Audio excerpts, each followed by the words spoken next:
Futebol de Verdade com António Tadeia.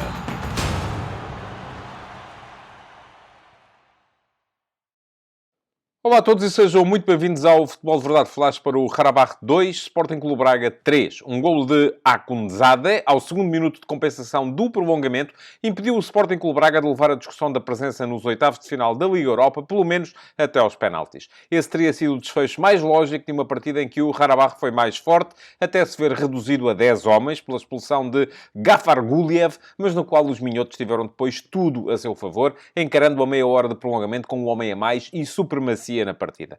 A velocidade e a intensidade nos duelos dos azeris, comandados a meio campo por Jankovic e pelo ex-médio do Santa Clara, Júlio Romão, tinha chegado para fazer encolher uma equipa bracarense que chegara a Baku firmemente decidida a marcar o ritmo, mas que depois vira essas tentativas frustradas pela realidade.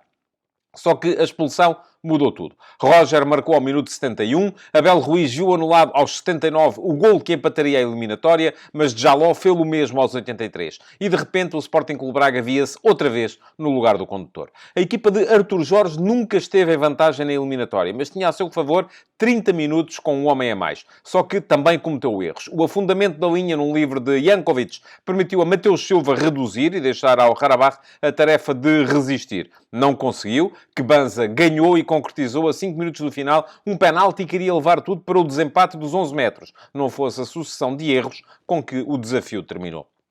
Rony Lopes fez uma falta a meio campo e ficou a lamentar-se por tê-la feito. Nedur estava lá, mas não impediu a marcação rápida do livre, ficando a assistir de camarote ao passo com o qual o Zenov lançou o jovem Akundzade. Este chegou à área e aproveitou o facto de, por esta altura, o Braga já quase não ter defesas em campo. A equipa de Artur Jorge estava disposta num 3-3-4, que explicarei mais à frente, e assim Akundzade driblou de Jaló e fez o golo. Lançou o caos em todo o estádio, a celebrar o primeiro apuramento de uma equipa do Azerbaijão para os oitavos de final de uma prova da UEFA. Algo de normal, se tivermos em conta os 4-2 da primeira mão, ou a primeira parte afirmativa da equipa de Gurbanov. É que o Sporting Clube Braga entrou em jogo a querer mandar, mas depressa foi sendo empurrado para trás pelo ritmo do 4-2-3-1 azeri. Banza ainda teve uma boa ocasião para finalizar, logo aos 3 minutos, chutando ao lado depois de bater o Zenov, mas o jogo foi depois todo ele da equipa da casa. Mustafa Zade de cabeça aos 16 minutos e Leandro Andrade aos 33 ainda falharam o alvo, mas o quarto de hora final da primeira parte foi de Mateus, que privou Leandro do golo aos 33 e aos 41 minutos com duas boas intervenções. Pelo meio, o ex-atacante flaviense Juninho também esteve à beira de marcar, quando foi servido por Zubir, mas rematou ao lado do poste da baliza bracarense. A expulsão de Gafar Guliev mudou um jogo que Artur Jorge já tinha feito por alterar, com a troca de plano de jogo ao intervalo e as saídas de Pizzi e Zalazar, ambos infelizes na partida. Com Jaló e Roger em campo, o Braga passou a ter asas para voar e quando a vantagem numérica lhe permitiu fazer entrar também Bruma, a supremacia foi total. Roger marcou aos 71 minutos, aproveitando um cruzamento de Bruma e a ação de Rony em cima de Bayramov, inibindo-o de disputar a segunda bola. E Jaló fez o segundo aos 83, num belo remate em arco, indefensável para Lunev. Ao Sporting Clube Braga era fundamental manter o ritmo no prolongamento, mas o golo de Mateus Silva veio fazer os minhotos duvidar. Havia mais 15 minutos e neles Banza ainda marcou o terceiro no tal penalti que pedia mais. Só que o Braga já lá não chegou. Cortesia do jovem Akundzade.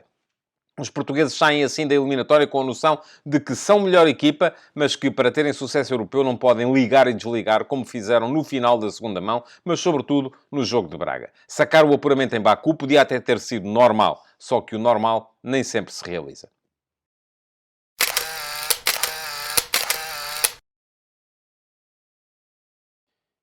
E façamos então a fotografia tática deste Karabakh Sporting Clube Braga. O campeonato do Azerbaijão privou a equipa campeã de jogar no último fim de semana, pelo que a comparação que pode ser feita entre os 11 da equipa de Guzan Gurbanov tem apenas a ver com o jogo da primeira mão. E em relação ao jogo de Braga, aquilo que Gurbanov fez foi apenas trocar o lateral direito. Saiu Mateus Silva, que depois acabou por entrar e até ser decisivo com um golo, e entrou Vezovic. Assim sendo, o Karabakh voltou a aparecer no seu 4-2-3-1, com Lunev na baliza, depois uma linha de 4 homens atrás, Vezovic como lateral direito, Gafar Guliev como lateral esquerdo e dupla de centrais formada por Mustafa Zade e Huseynov. Depois, duplo pivô no meio-campo, com Júlio Romão e Jankovic. São eles o coração desta equipa. Mais à frente, Leandro Andrade saía do lado direito do ataque, Zubir do lado esquerdo, Benziá era o principal ou mais próximo apoiante do ponta de lança, o brasileiro Juninho.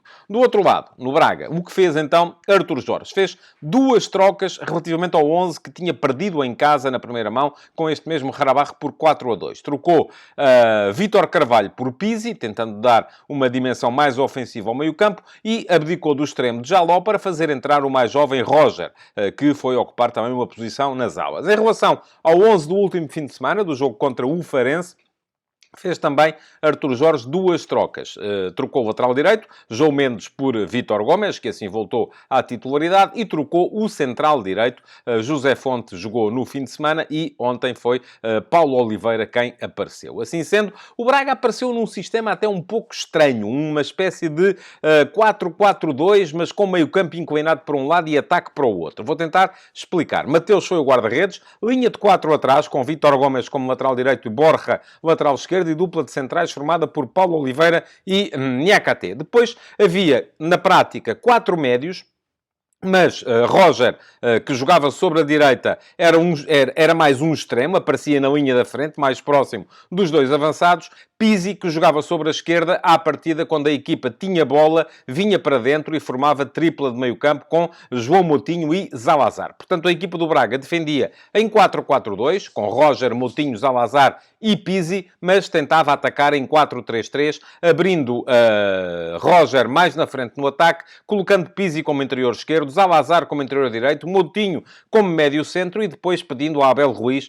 para dar largura na frente, onde formava dupla de pontas de lança com Banza. O sistema nunca funcionou. E o Braga teve sempre muitos problemas durante a primeira parte, o que levou Artur Jorge ao intervalo a fazer a primeira alteração. Substituiu Pizzi, o tal ala esquerdo, médio interior esquerdo, que tinha um papel híbrido, por Álvaro Jaló. E o Braga, a partir daí, passou a assumir então mesmo o 4-4-2 com dois extremos. Roger de um lado e Jaló do outro. Ao minuto 54, compreendendo que Zalazar também não estava nos seus dias, o Sporting Clube Braga trocou o uruguaio por Chernedur, o médio italiano que foi colocar-se na altura mais próximo de João Moutinho. Depois, dá-se a expulsão de Gafar Guliev. E em vantagem numérica, foi a altura de o Sporting Clube Braga arriscar mais. Antes disso, quando ficou reduzido a 10 homens, Gurbanov trocou o avançado, o segundo avançado, Benziá, por um outro lateral esquerdo, Bairanov. E a partir daí, o Karabakh, que tinha ainda 2 golos de vantagem na eliminatória, passou a organizar-se uma espécie de 4-4-1. Porquê? Porque Bairanov foi para o lateral esquerdo, onde já não havia Gafar Guliev, e a equipa, abdicando de Benziá, mantinha Leandro Andrade a fechar o corredor direito, Zubir a fechar o corredor esquerdo e Juninho como único ponta de lança. Arriscou então o Braga. Minuto 63. Saiu Vítor Gomes e entrou Bruma. E o que é que isto significou na prática? Bom, que o Braga, a partir daí, e sobretudo quando, ao minuto 68, trocou o lateral esquerdo Borja por mais um extremo, Rony Lopes, passou a organizar-se numa espécie de 3-3-4. Ao mesmo tempo, saiu também João Moutinho para entrar Vítor Carvalho, mas aí foi uma troca de médio por médio. Como é que ficou o Braga, então, a partir daí? 3 homens atrás, num momento de construção, os dois centrais, Paulo Oliveira e Niakate, e Vítor Carvalho, que baixava sempre em construção para o espaço entre os centrais para fazer saída a 3. Depois, havia claramente 2 alas, e nesta altura eram eles Roger no corredor direito, Bruma no corredor esquerdo. Nedur fazia meio campo, enfim, com o aporte de Vítor Carvalho, que depois saía também para o meio campo, e na frente 4 homens no ataque. Rony Lopes fazia meia direita, Álvaro Jaló fazia meia esquerda e havia 2 pontas de lança ainda, Simon Banza e Abel Ruiz. Foi assim que o Braga conseguiu fazer os seus 2 golos e levar o jogo para prolongamento. No prolongamento, já tendo o Paulo Oliveira com cartão amarelo, Artur Jorge trocou este central por Serdar, para evitar igualdade numérica. Não lhe convinha nada, naturalmente, ficar também com 10 homens, mas acabou por ser Gurbanov a mexer mais com o jogo. ao minuto 107, portanto, pouco depois de começar a segunda parte do prolongamento, e numa altura em que já estava a precisar, sobretudo, de resistir, porque já tinha marcado o seu golo através de Mateus Silva, o Karabakh fez mais duas alterações. Já tinha feito duas trocas, ao minuto 74. Leandro, o extremo direito, deu lugar a Mateus Silva, que, sendo defesa direito de raiz, foi colocar-se ali para tentar fechar o acesso à sua baliza, e o ponta de lança Juninho cedeu a vez a Keita, sendo que Keita também foi colocar-se como ponta de lança, o que é um extremo, mais naturalmente. Ora, o que é que acontecia aqui? Geralmente, o Karabakh continuava no seu 4-4-1, mas os dois extremos, neste momento Mateus Silva à direita e ainda Zubir à esquerda, acompanhavam os alas do Braga. O Braga estava com o tal 3-3-4, mas com dois alas muito ofensivos, o que fazia com que, à vez, a linha defensiva do Karabakh pudesse ter 5 ou até 6 homens. Mas, ao minuto 107, depois de já ter feito o golo que reduziu para 2-1, então Gurbanov trocou Vezovic por Akundadze e trocou ainda Júlio Romão por Patrick Andrade. Não fez alterações táticas e continuou o Karabakh nessa altura no tal 4-4-1, com a integração dos médios-ala por fora, junto dos defesas laterais. Por fim, ao minuto 116, quando foi preciso fazer um golo, ou quando foi preciso, já o Braga estava a ganhar por 3-1, o Karabakh voltou a mexer, trocando Zubir pelo albanês Xixa, mas também sem alterações do ponto de vista tático.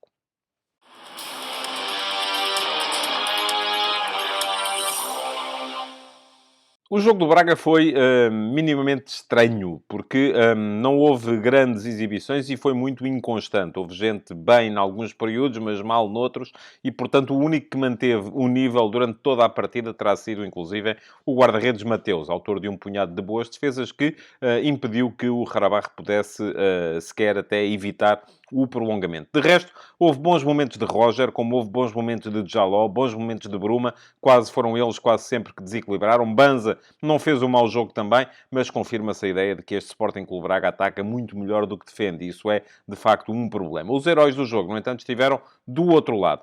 E quem foram eles? Os dois melhores jogadores em campo, claramente os dois médios da equipa do Karabakh. Júlio Romão, um jogador que no Santa Clara não conseguiu ser titular, sempre muito criterioso na forma como segurava jogo, como soltava, como definia os ritmos, foi muito importante. Não tem a mesma preponderância no jogo coletivo da equipa que tem Jankovic, o outro médio, que, além disso, é ainda um criativo, é um jogador capaz de levar a bola para a frente em condições de criar desequilíbrios. Mas o herói acaba por ser outro. É o jovem Akunzade, que, no final, com uma jogada individual, depois de aproveitar um lançamento longo do central, o Zenov conseguiu driblar Djaló e fazer o golo que colocou o Karabakh nos oitavos de final da Liga Europa. Acaba por ser ele o herói do jogo, embora o melhor em campo tenha sido Jankovic.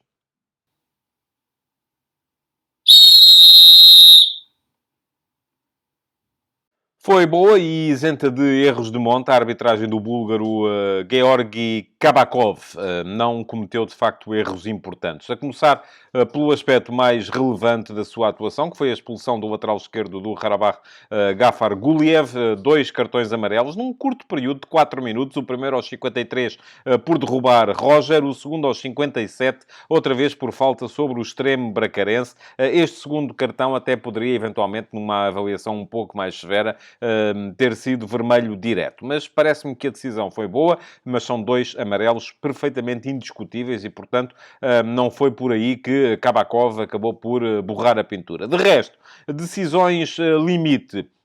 Houve um pedido de penalti por parte do Karabakh ao minuto 16, mas a bola bate no ombro de Paulo Oliveira e não no braço. Portanto, boa a decisão de Kabakov ao mandar jogar. Bem no golo anulado a Abel Ruiz, ao minuto 79, porque aqui sim a bola já bate no braço e não no ombro, embora a diferença não seja muita entre um caso e o outro. Ficou a ideia primeiro, e até porque parece que foi isso que o árbitro auxiliar assinalou, de que haveria fora de jogo de Abel Ruiz, no momento em que é tocada a bola ali entre Banza e Mustafa Azade, mas depois nas imagens televisivas percebe-se que é Mustafa Azade quem toca e, portanto, não poderia ser avaliada a posição de Abel Ruiz nesse momento. A posição que conta era no momento do cruzamento, e nesse momento do cruzamento estava em posição perfeitamente legal Abel Ruiz. Só que depois ajeitou a bola com o braço esquerdo e, por isso mesmo, o golo foi anulado. De resto, indiscutível também o penalti que assinalou a Mustafa Azade por agarrar Banza. Foi uma placagem ao bom jeito do rugby portanto, penalti absolutamente indiscutível. Na mesma jogada, e foi por isso que o lance esteve a ser avaliado durante tanto tempo no VAR, motivando depois que houvesse mais período de descontos no final do prolongamento, houve dois lances, o primeiro entre Nedur e Jankovic, o segundo entre Djaló e Keita, mas em nenhum dos dois casos houve falta dos jogadores do Sporting Clube Braga, pelo que aquilo que valeu foi mesmo a decisão de mandar marcar penalti de Mustafa Azade sobre Banza. Boa arbitragem, portanto, esta de Georgi Kabakov. Futebol de verdade